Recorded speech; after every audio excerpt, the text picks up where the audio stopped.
This anti-Semitism rise is not good.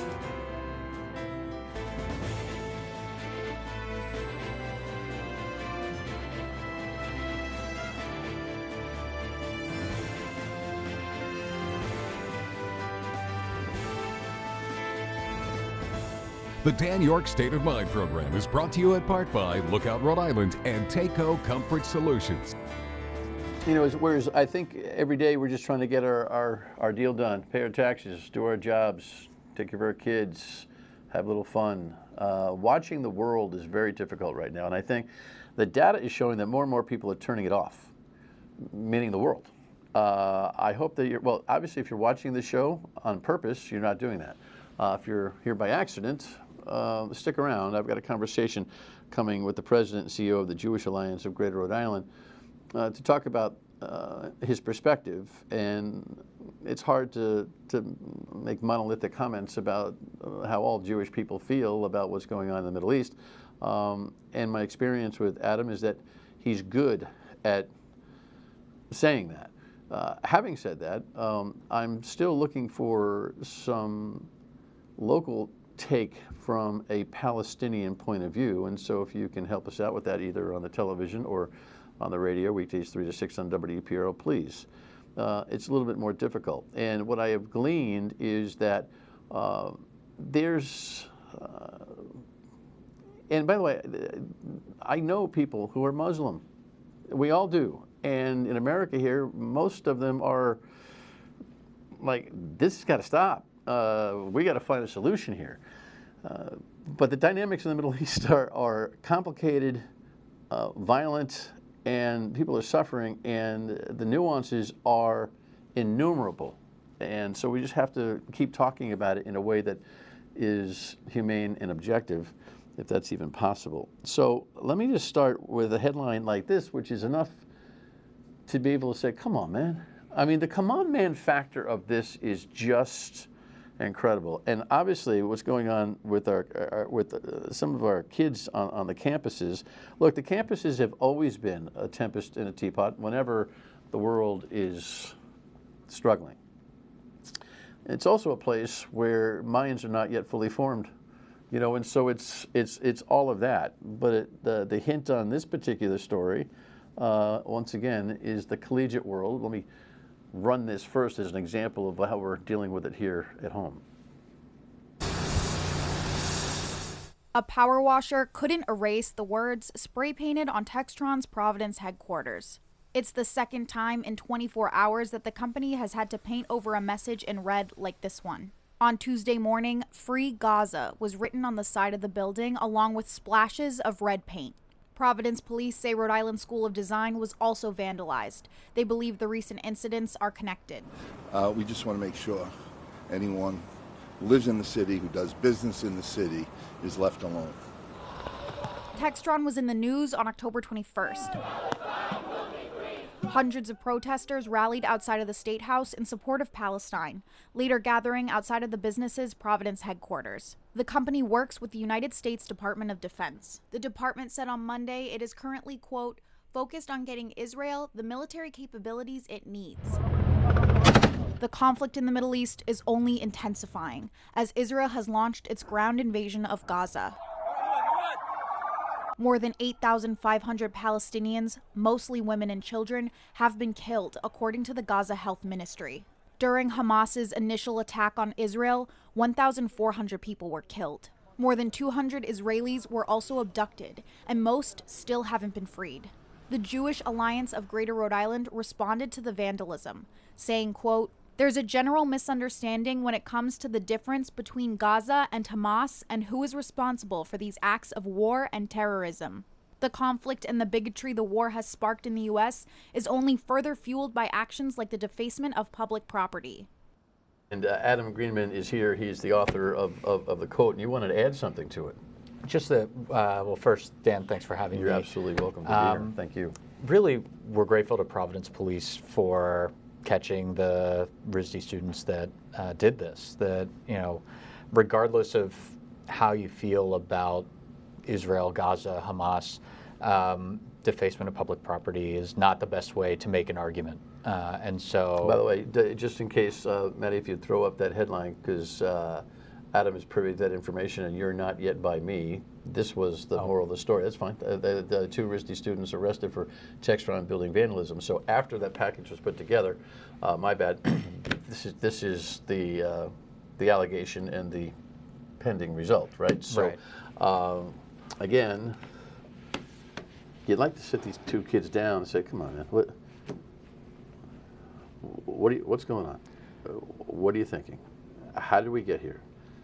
And I don't know how much of that introspection right now is happening on that and maybe hundreds of campuses across the country right now. I think that's right. I think we live in a world where everybody wants to see everything black and white, and the amount of nuance and complication in the Middle East period, but related to Israel, Gaza, the Palestinians, Hamas, the West Bank, it's an incredibly complex situation. It's not something that can be boiled down to a phrase that you graffiti on the side of a building. And unfortunately, I think that we're living in a time where people actually aren't interested in that nuance. They're interested in the black and white. And that, I think, is the crux of why we're seeing so much of what we're seeing on college campuses right now, a place where that nuance should be where they are having these discussions. And I say this with all due respect to the author of the television package that we just put together. I think even journalists have got to be careful to think through where the truth lies when we start to balance 8,500 lost in Gaza, according to Gaza officials. Oh, and 1,400 were lost over on the Israeli side. Right. Time out. Chicken and the egg. Which came first and why? Which was horrific and celebrated? Right. Which was a last straw for Israel in terms of Hamas expressing its full intent, which is to wipe Jews off the face of the earth. Yeah. And their stranglehold of governance on the Palestinian people in Gaza immeasurably complicates this situation. Yeah. But these acts are not equal in some kind of a, a count on your calculator. Exactly. Right? Yeah. I mean, you're the guy to come here with the answers, but I get very concerned about the positioning of the story. That's a real problem. I mean, war is tragic. War is awful. But the further we get away from October 7th, the more we forget that Israel is prosecuting a war because 1,400 of its citizens were slaughtered by a terrorist organization that, as you said, is governing Gaza, specifically sets up military installations in civilian population centers, has those civilians essentially be human shields within that space, and doesn't operate by the same rules of war that the Israeli military really tries hard to abide by. And but the pictures drive the narrative. Yeah.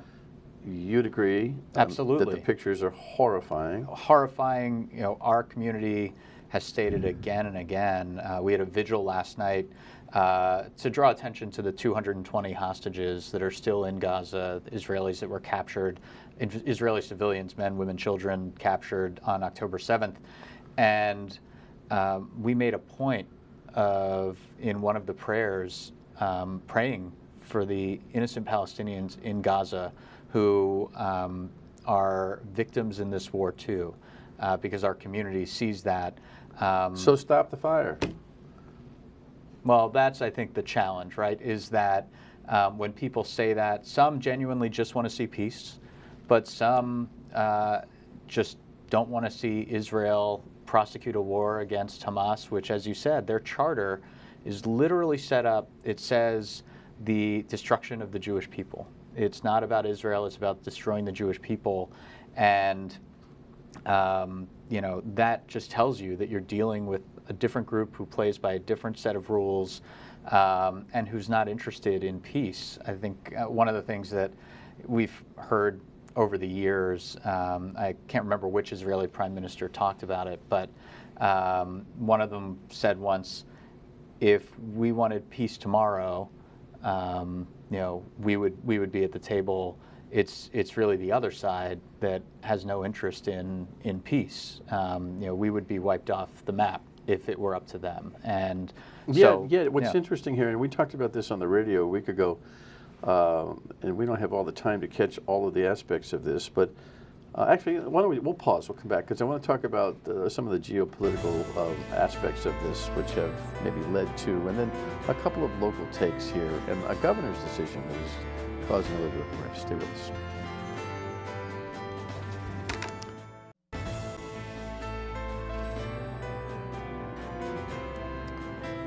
Scenes from the Middle East. This is some of the crossing that's going on into Egypt. The president obviously trying to thread a needle here. Back with the conversation. The geopolitical part of this whole thing, there are people way above my pay grade who are going to be able to do this a lot better. I think you're pretty, I think, based on our last conversation, your objectivity on this should be duly noted. Look, Israel's not a monolithic political organization. Or nation. Yeah, that's right. It is a democracy of all democracies, and it has been battling itself on a whole bunch of things, including judicial corruption and what Benjamin Netanyahu has actually done to try to protect himself. There are some very weird. I've always kind of thought Netanyahu was an impressive, charismatic leader, and still to this day. But I will tell you that guy's got a little Trump in him. And he's got himself jammed up, and he's trying to mold the government to help himself. That's one problem that I think has been a distraction, right, on the security side. The other part of this, which is interesting about his leadership politics, it seems, based on just a little cursory study that I've been able to do, is that he was pretty resolute to keep Hamas doing what it was doing. The status quo for him was preventing a two-state solution, something he doesn't believe in. Ooh, I'm not sure about that. Yeah, and a lot of Israelis aren't sure about it, and a lot of American Jews, I can tell you, are not sure about that.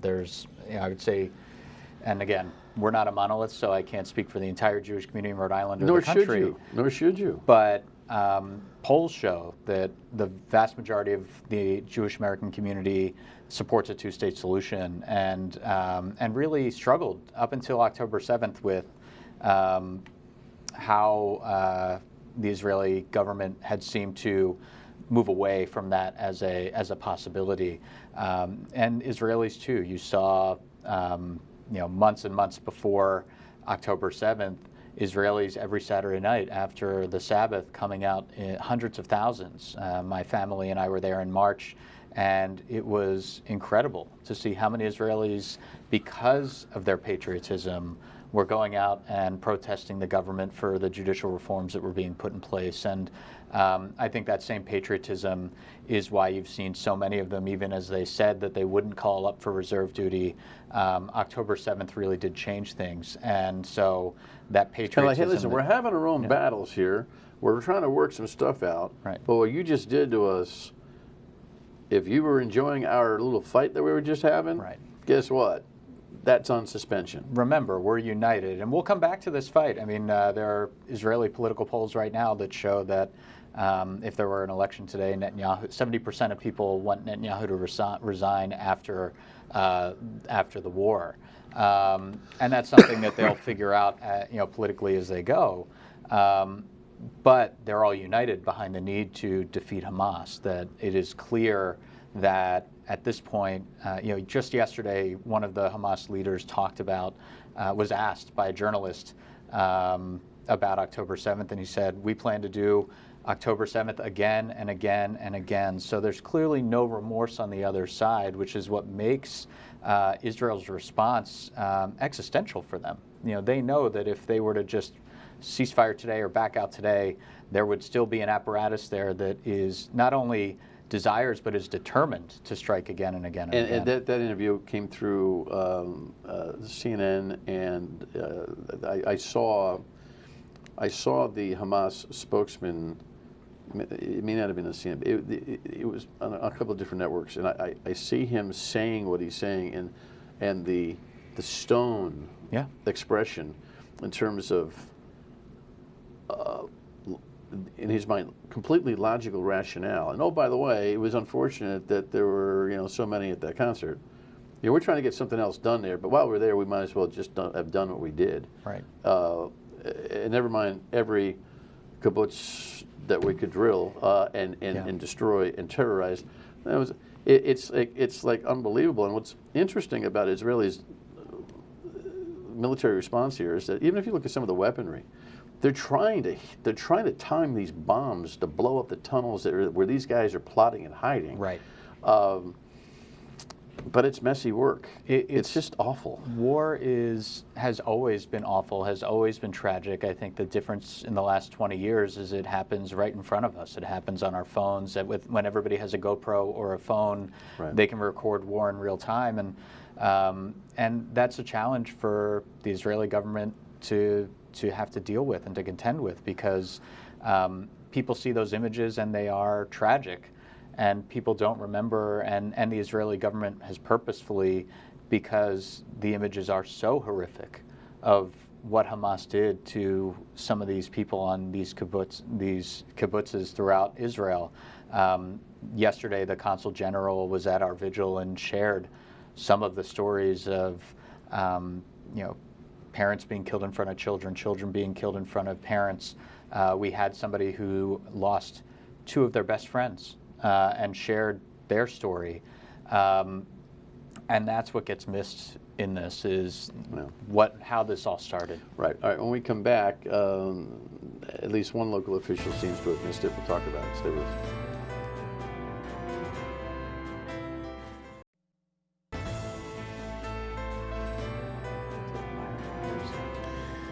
So this is part of the rally that happened last weekend.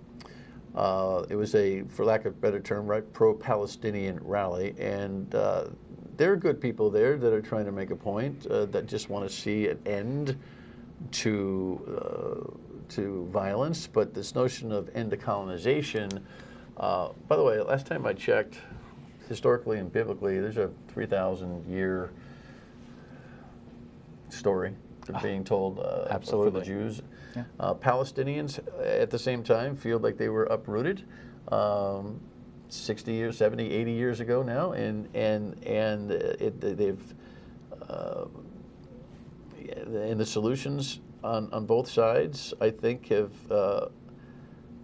they've made history very difficult to tell and analyze. Yeah. At the same time, right now, what's happened here, I think you've well explained. We have a little political situation that happened regarding this, where Miguel Sanchez, a city councilor in Providence, tweeted out his enthusiasm about that rally, was quoted as referring to America's support of genocide, and then talked about freedom from the river to the sea for the Palestinians, which is code. Let's start with that. Yeah, that's code. Absolutely. That means the destruction of Israel. Period. And when asked, I actually read a journalistic account today where he was asked about it, and he says he was unwitting, my words, to what that meant. Oh well, maybe you want to do your homework if you want to step out on that kind of a level. But the term genocide is about a desire to rid a certain kind of people from existence. Yeah.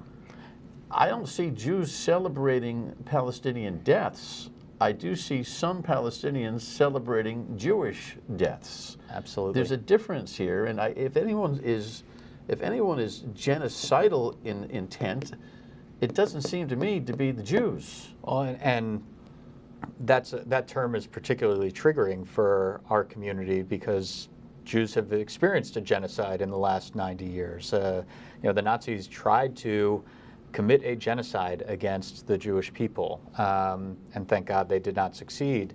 But it's also, completely not connected to the situation. Not only is there not celebration, but the population of Gaza has increased over the last 20, 30, 40 years. And again, Israelis want what all of us want, which is to be able to live in peace, for their kids to do a little bit better than they did. And I genuinely believe that most of the Palestinians want the exact same thing for their families. But you have Hamas, who is not only holding 220 Israelis hostage right now, they're really holding 2 million Palestinians hostage at the same time. Well, they would suggest that it's the Israelis that are actually forcing the occupation, regardless of the misinterpretation and the like. The young city councilor from Providence lost his job. Here's the headline. The McKee administration fired him with no comment really publicly, other than prior to letting him go, where the governor talked about words matter. I'm paraphrasing.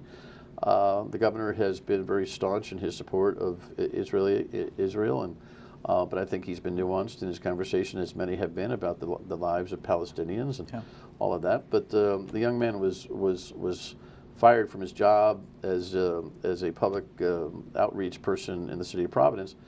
Do you have a take on that? Not really. I would say, the one thing I would say is that the governor, we're grateful for his support. He's been really public of his support of Israel, and when you work for the governor, you represent the governor. And I understand this is Rhode Island, so we have lots of elected officials who serve in multiple places. And then there's a civil liberty conversation that goes along with it. But listen, there are grades of disagreement. You can be in the community disagreement on a policy from the governor and get away with it. But I don't think we've ever had a time when things were as important, as volatile, and as humanely worrisome as this particular situation. So I'll leave you off the hook on that. I only have 40 seconds here to ask a question like this. What's it like to be a Jewish person right now? It's really hard. There's a lot of fear. There's still a lot of grief from October 7th. So many Jews, we're only 2% of the population, and most of us are 1 degree or 2 degrees separated from somebody who lost somebody. And so it's just a really tough time right now. Well, I appreciate your availability, your candor, and we'll continue to kind of lean on you for some perspective on this. I'm just sorry for what's going on. I just wish it was better. God Thanks, bless. Dan. You bet. Final word when we come back. Stay with